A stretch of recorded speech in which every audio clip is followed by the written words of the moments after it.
الرجیم بسم اللہ الرحمن الرحیم اللہم صلی علی سیدنا مولانا محمد وبارک وسلم۔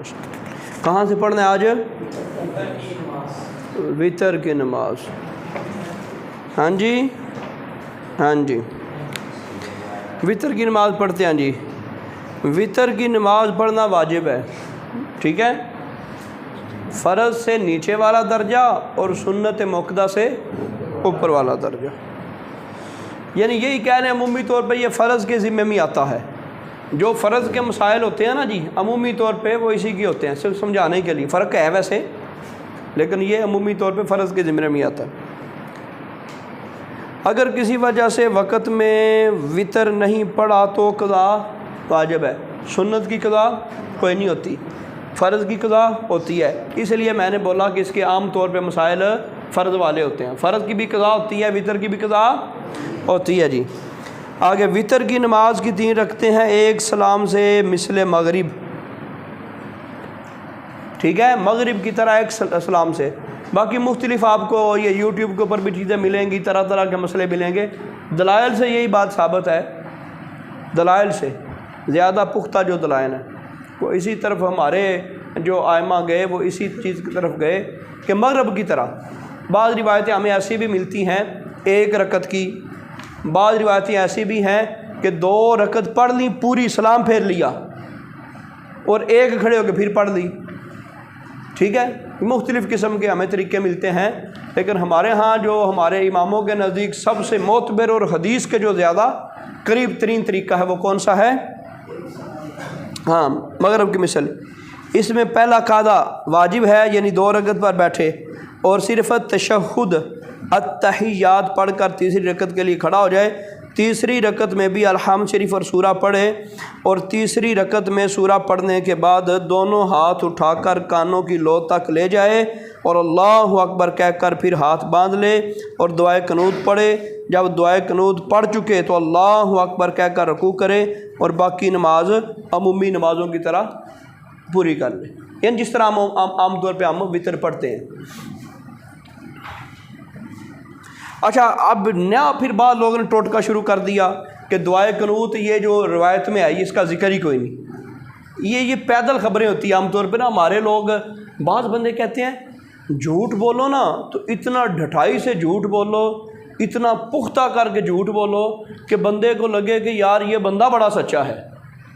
اس زمانے میں وہ جو مرزا ہے انجینئر، وہ ایسا جھوٹ مارتا ہے، اتنا بن کے، اتنا پختہ ہو کے جھوٹ بولتا ہے، گویا سننے والے کو لگتا ہے یار اس سے سچائی کوئی نہیں، اتنا جھوٹ بولتا ہے، حالانکہ اس کے حوالے، اس کے مسائل، اس کی باتیں کتنی غلط ہیں۔ اور عمومی طور پہ آپ سرچ کریں گے تو آپ کے یوٹیوب کے اوپر چیزیں وہ ساری کی ساری مل جائیں گی۔ کوئی علامہ عمران صاحب ہیں، انہوں نے اس کا ایک ایک جھوٹ جو ہے نا وہ نکھار کے رکھ دیا ہے، پکڑ کے رکھ دیا ہے۔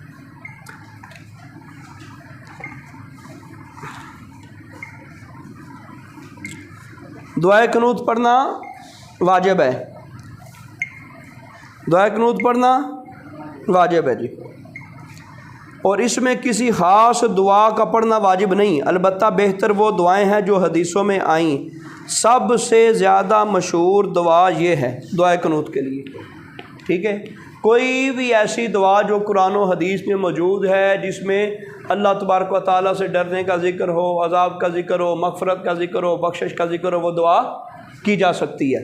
لیکن سب سے مشہور دعا کون سی ہے؟ یہ ہے اللہم انا نستعینک۔ تو یہ تلفظ کے ساتھ آپ یاد کر لیں، اس کا ترجمہ بھی یاد کر لیں، تو یہ جب آپ پڑھیں تو اس کا ترجمہ بھی ساتھ ساتھ دہرائیں، اپنے ذہن میں ترجمہ بھی دہرائیں، اللہ کی بارگاہ میں یہ عرضی کریں۔ اچھا جی، مسئلہ نمبر 2، جو دعائے قنوت نہ پڑھ سکے تو وہ یہ پڑھے ربنا آتینا فی الدنیا حسنۃ وفی الآخرۃ حسنۃ وقنا عذاب النار، اور جس سے یہ بھی نہ بن پڑے تو وہ 3 بار کہے اللہم اغفر لی۔ پہلے کیا کریں گے؟ وہ نہ آتی ہو تو، وہ بھی نہ آتی ہو تو پھر اللہم اغفر لی۔ کتنی بار کہنا ہے؟ 3 بار کہنا ہے۔ اچھا، یہ جو آپ قضاء نمازیں پڑھتے ہیں نا، وہ شارٹ طریقہ بتایا تھا قضاء نمازوں کا شارٹ طریقہ بتایا تھا نا جی، تو اس میں بھی آپ ایسے کر سکتے ہیں یہاں 3 بار اللہم اغفر لی پڑھ دیں یا ربنا آتینا پڑھ کے رکوع کر دیں۔ وہ اللہ کے بندوں، صحابہ کو، تابعین کو، بعد والے لوگوں کو یہ سارے طریقے آتے تھے۔ ہم دین کا وہ طریقہ شارٹ کرتے ہیں، ہم کہتے ہیں نہیں یار یہ طریقہ اس طرح بھی نماز ہو جاتی ٹھیک ہے، اتوں مائنس کر دو، اتوں مائنس، دین اسی چھوٹا کرنے کی کوشش کرنے ہیں۔ تو اون جس کو ٹک ٹاک تے بیٹھے ہوندے ہو یار ایک اور ویکھنا، نہیں بس 10 منٹ اور ویکھ کے بند، ہوں اگلے 10 منٹ وہ اگلے 10 منٹ گھنٹہ پورا لنگ جانا آمدہ نہیں ہے، آخری گیم بس، اس تو بعد میں نہیں کھیڑنی، بڑی نیند آئی ہے، ٹائم بڑا ہو گیا، آخری گیم، وہ آخری گیم 3-4 بار کھیڑ کے پھر آخری کوئی نہیں آتی۔ تے نماز دی واری کیوں ہوندہ ہے؟ نہیں یار 33 باری سبحان اللہ پڑھنا ہے، وہ نہیں ایک روایت 10 باری پڑھن دی بھی لبدی ہے، چلو آج 10 باری پڑھ کے چل جانا، وہ نہیں یار 3 باری نہیں سبحان ربی اعلیٰ پڑھنا، ایک باری پڑھا میں تو سر جاندہ ہے نا، ایک باری پڑھ کے اتھے ہے صاحب۔ تے ٹک ٹاک دی واری ایک ہور ایک ہور ایک ہور، تے میرا باؤ اے پھر جس کو تسی اس طرح کرو گے نا جی تے اللہ پاک دی طرفوں نعمتاں بھی انجی لبنی، پھر اللہ دا قرب اس طرح لبنا ہے، پھر پریشانیاں بھی انجی نازل ہونی ہیں، پھر گھراں دے مسائل بھی اس طرح ہونے نے، پھر مستقبل خراب بھی ہونا ہے۔ اے بندے نا جی بندے اے جنہوں کہندے نا جی ٹاواں مار مار کے روندے جدوں مصیبتاں آندیاں نے، میرے نال بن کی گیا، وہ پھر کوئی راہ نہیں لبدی بندے نے، بندہ کہندا ہے زمین جگہ دے میں ایتھے ہی ٹر جا، کوئی بندہ اپنی انگلی کٹ سکتا ہے؟ نہیں نہ کٹدا، لیکن تسی واقعات سنے ہونے لوکاں نے نہراں میں چھالاں مار کے جانا اپنیاں دے دیتی، مسائل تو تنگ آ کے، مجبوریاں تو تنگ آ کے، وڈیاں وڈیاں بلڈنگاں تو چھال مار دیتی۔ یہ سب تو لاسٹ والا جڑا حصہ ہے نا دا منارے پاکستان دا، وہ نہیں سی چڑھن، وہ پہلا بھی نہیں سی چڑھن دیندے، اوپر والے حصے تھے کوئی اتوں کچھ چڑھ کے تھلے چھال نہ مار دے۔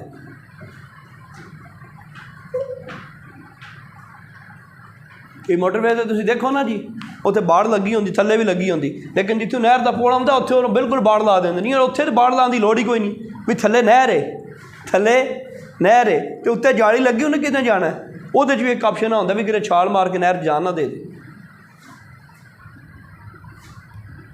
یہ لوگ اس طرح کرتے ہیں مجبور ہو کے، بندہ تے آپ اپنے ہاتھوں ٹیکا نہیں لا سکتا اپنے آپ کوئی ہاتھ کمدا یار۔ تے اللہ دے بندے ہو جیڑا اللہ پاک دا ٹائم جیڑا دین دا ٹائم وہ مائنس کرو گے نا جی تے زندگی مائنس ہونا شروع ہو جائے گی۔ اسی ٹائم کٹانے ہاں اللہ دا ٹائم کٹے بھی تسی ماشاءاللہ سارے فریش ہو جوان ہو بھی کوئی نہیں نظر آمدہ یار مسیتی بہ کے کوئی درود شریف پڑھ لو، یا اللہ کتنے حدیثاں دے اندر اوراد و وظائف نے، تو ان تو چاہیے تسی کتاباں پڑھو، مسئلے پڑھو، کتاباں پڑھو، بڑیاں بڑیاں کتاباں پڑھو، پھر گل بننی اصل دینداری لبنی تھا ہے۔ اے دے تھوڑے سلیبس دا حصہ ہے، صحابہ دے تذکرے انہاں کس طرح زندگیاں گزاری، سرکار نے کس طرح زندگی گزاری، تابعین نے کس طرح زندگی گزاری، بڑے بڑے اماماں نے کس طرح زندگیاں گزاری۔ کتاباں تو ساریاں اویلیبل ہون گے، تسی پڑھن والے تے ہو۔ اچھا جی مسئلے اسی سنتے پہ سی، دعائے قنوت ہمیشہ ہر شخص آہستہ پڑھے، خواہ امام ہو یا مقتدی ہو یا منفرد ہو، ادا ہو، قضا ہو، رمضان میں ہو یا اور دنوں میں ہو۔ رمضان میں آہستہ ہی پڑھتے ہیں نا جی، تو دعائے قنوت ہمیشہ آہستہ پڑھیں گے۔ وطر کے سوا اور کسی نماز میں قنوت نہ پڑھے، ہاں اگر حادثہ عظیمہ واقع ہو تو فجر میں بھی پڑھ سکتے ہیں، اور اس میں بھی ظاہر یہ ہے کہ رکوع سے پہلے پڑھے جیسا کہ وطر میں۔ وہ نبی پاک صلی اللہ علیہ وسلم کی مقدس زندگی سے کچھ واقعات ملتے ہیں، اسے قنوت نازلہ کہتے ہیں، کہ کچھ مصائب تھے، کچھ معاملات تھے کہ جس کی وجہ سے رسول پاک صلی اللہ علیہ وسلم فجر کی نماز میں وہ دعائے قنوت پڑھتے تھے، تو وہ قنوت الگ تھی، وہ کسی اہم مسئلے اور معاملے پر تھی۔ بعض دشمن ایسے تھے جن کے دشمنوں کی تباہی پر سرکار نماز کے اندر دعا کر یا اللہ ان کو تباہ کر دے۔ وہ آپ نے رال اور زکوان قبیلے وہ پڑھے تھے نا، وہ جو وہ صحابہ کو جو لے گئے تو جا کے انہوں نے شہید کر دیا، سیرت مصطفیٰ میں آپ پڑھے تھے، تو وہ اس طرح کے قبائل کے بارے میں سرکار نے نماز کے اندر یا اللہ ان کو تباہ کر دے، ان کو برباد کر دے۔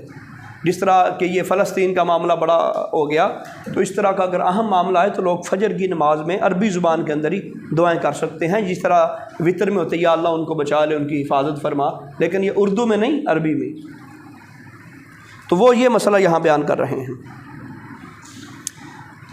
مسئلہ نمبر 4، اگر قاعدہ اولا بھول کر کھڑا ہو گیا تو پھر بیٹھنے کی اجازت نہیں ہے، بلکہ آخر میں وہ سجدہ سہو کر لے۔ کتنی بار بیٹھا جاتا وطروں میں؟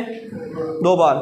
دوسری رکعت پہ بیٹھنا تھا نا، اس کو نہیں یاد رہا، وہ کھڑا ہو گیا یا کھڑا ہونے کے قریب تھا، اب وہ کھڑا ہی ہو جائے، وہ واپس نہ آئے، وہ کھڑا ہی ہو جائے، تو آخر پہ کیا کرے؟ اگر قنوت بھول جائے اور رکوع میں یاد آئے تو نہ رکوع میں پڑھے نہ قیام کی طرف لوٹ کر کھڑا ہو کر پڑھے، بلکہ چھوڑ دے اور آخر میں سجدہ سہو کر لے، نماز ہو جائے گی۔ اس نے کیا کرنا تھا؟ اللہ اکبر کہہ کے دعائے قنوت پڑھنی تھی نا، اللہ اکبر کر کے رکوع میں چلا گیا، اللہ اکبر کر کے رکوع میں چلا گیا، تو اب وہ واپس نہ آئے، وہ کہیں بھی نہ پڑھے، اب اس کا جو ٹائم تھا دعائے قنوت کا وہ گزر گیا ہے، اب وہ کیا کرے گا؟ سجدہ سہو کرے۔ وطر کی تینوں رکعتوں میں مطلقاً قرات فرض ہے، ہر رکعت میں بعد فاتحہ سورت ملانا واجب ہے، یعنی اس کی ہر رکعت میں سورت ملائیں گے، وطروں کی ہر رکعت میں سورت، گجر صاحب کہڑے خیالاں وچوں؟ ہر سورت میں سورت ملائیں گے۔ اگر کسی نے اس طرح کر دیا کہ فاتحہ اکیلی پڑھ لی، جس طرح فرضوں کی آخری 2 رکعتوں میں پڑھتے ہیں یا مغرب کی آخری رکعت میں پڑھتے ہیں، اگر کسی نے اس طرح کر دیا تو بھی سجدہ صاحب لازم ہو جائے گا، یعنی ہر رکعت میں فاتحہ ساتھ سورت ملانا یہ لازم ہے وطروں میں، فرضوں میں ایسا نہیں ہے، باقی ہر نماز میں ایسے ہے سوائے فرضوں کے۔ بہتر یہ ہے کہ پہلی رکعت میں سبح اسم ربک الاعلی پڑھی جگہ دے، آنکھوں نہیں ایسی تو سورت کوثر سے ہاتھ رکھنے ہیں، انا انزلنا، دوسری میں قل یا ایھا الکافرون اور تیسری میں قل ھو اللہ احد پڑھے، اور کبھی کبھی اور صورتیں بھی پڑھ لے۔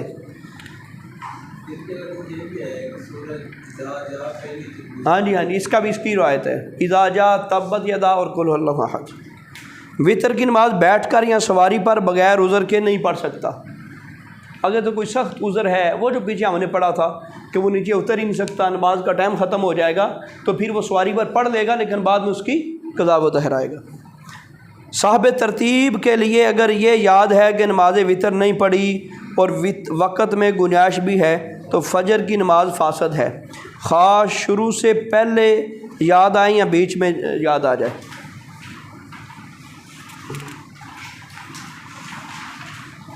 وطر کی نماز ابھی رہتی تھی بندے کی، باقی نماز تو پڑھ لی تھی، وطر کی نماز اس کی رہتی تھی، فجر کی نماز کے درمیان یاد آ گیا تو اس کی نماز ادا فجر کی نہیں ہونی، کیوں؟ پیچھے والے اس کے وطر ابھی رہتے ہیں۔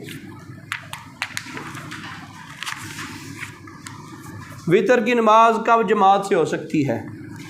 وطر کی نماز جماعت سے صرف رمضان المبارک میں پڑھی جائے، علاوہ رمضان کے مکروہ ہے، بلکہ اس مبارک مہینے میں جماعت ہی سے پڑھنا مستحب ہے۔ وطر کی جماعت عام دنوں میں نہیں پڑھ سکتے۔ جس نے عشاء کی نماز کی فرض جماعت کے ساتھ نہیں پڑھے وہ وطر تنہا پڑھے، اگرچہ تراویح جماعت سے پڑھی ہو۔ وہ ہم نے پیچھے مسئلہ بیان کر دیا تھا تراویح میں، لیکن فی زمانہ کیا بہتر ہے؟ اکٹھا ہی پڑھے، لیکن اگر یہ مسئلہ آ جائے پیپر میں آ جائے تو پیپر میں آپ یہ مسئلہ لکھ کے نیچے وہ حاشیہ دے دیں گے۔ یہ وطر والا مکمل ہو گیا۔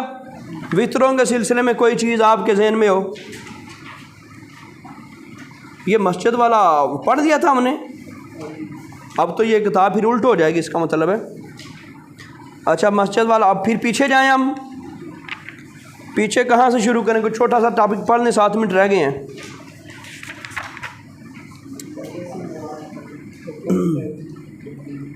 مسجد کی چھت پر چڑھنا ہے، احکام مسجد۔ چلو یہاں سے آپ دیکھ لیں،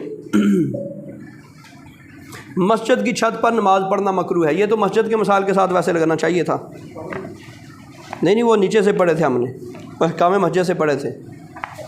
اچھا جی، مسجد کی چھت پر نماز پڑھنا مکروہ ہے، یہ پڑھ دیا تھا۔